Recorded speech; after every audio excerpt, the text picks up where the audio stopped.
பார்க்க போகிறேன்னு கேட்டிங்கன்னா விவோ V50 இதை இப்போ அன்பாக்ஸ் பண்ணேன். ஓகேவா?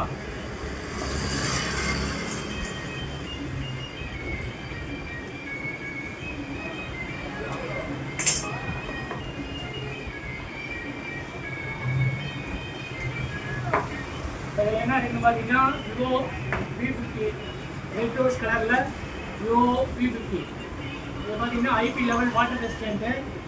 இது வந்து 90 watts fast charging, 50 mega pixel camera, dual SIM, 8 GB RAM, 256 GB storage, dual speaker இருக்கிறதுனால சவுண்டு நல்லா வரும். வாட்டர் ப்ரூஃப் இருக்கிறதுனால செல்லு சீக்கிரம் தண்ணியில் போட்டாலும் மழையில் வந்தாலும் ஃபாஸ்ட்டாக எந்த டேமேஜும் ஆகாது. ஓரளவு நல்லா ஸ்ட்ராங்காக இருக்கும். அதில் என்ன இருக்குன்னு பார்த்தீங்கன்னா ஒரு சிலிக்கான் பவுச்சு, அப்புறம் ஒரு ஃபாஸ்ட் சார்ஜரு அடாப்டரு, ஒரு டைப்-C கேபிள். இதோட விலை பார்த்தீங்கன்னா 36,999 ரூபா மட்டுமே. ஓகேவா? நம்ம கடையில் EMI இருக்குது, TVS ஃபினான்ஸ் இருக்குது, பஜாஜ் இருக்குது, IDFC இருக்குது. எல்லா ஃபினான்ஸும் நம்ம கடையில் இருக்குது. இப்படிக்கு உங்கள் SKS மொபைல் எங்கவள்ளி.